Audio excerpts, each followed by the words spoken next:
Премиерот Зоран Заев тврди дека си дал оставка од челната позиција на реформското тело за правосудство, затоа што повеќе не бил потребен таму. Си ги препиша заслугите за сите донесени закони, како законот за судски совет и судство. Реформите во правосудството досега се утврдени низ легислативата и законите се донесени. Сите закони кои што беа поврзани согласно планот 18 се донесени во самиот парламент. Верувам и законот за јавното обвинителство ќе се донесе како таргети кои што беа ставени. Телото е составено и е ставено на шини. И тоа тера. Навистина будно око. Повеќе нема потреба од моје учество во тоа тело. Во очите на меѓународниот фактор како да не се препознаени реформите со кои премиерот се фали дека ги донел во правосудството, што може да се забележи и од последниот извештај на Стейт департментот. Ограничената независност на судството, политизацијата на судскиот надзорен орган и недоволните финансии се понатамошна пречка за работата и ефикасноста на судовите. Дека судството не е на посакуваниот пат, согласни се судиите.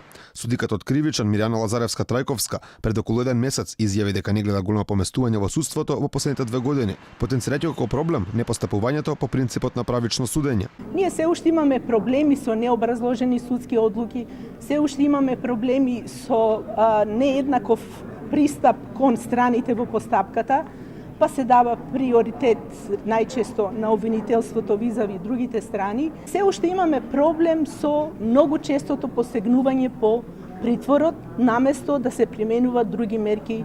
За периодот додека Заев беше начело на Советот за реформи во судството, задвојно се зголеми недовербата во истото од страна на граѓаните. Народниот правобранител соопшти дека во 2018 година поднесени биле 947 претставки за работата на судовите, што е двојно повеќе од 2017.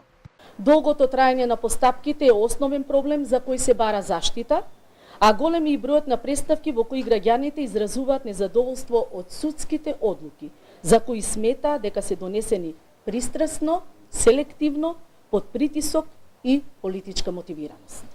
Инаку од Советот за реформи пред околу 1 година се повлече професорката Мирјана Нечевска, која потенцираше дека тоа е параван за решенија кои се носат на друго место и служи за создавање лажна слика дека некаков експертски тим има влијание врз реформскиот процес. Од истото се повлече и професорот Гордан Калеџиев. Во моментов една од најважните реформи во судството е законот за јавно обвинителство, за која власта и опозицијата имаат сосем спротивни ставови. Опозицијата смета дека СЈО работи под политички диктат во овој момент и не смее во иднина да не одговара пред никого.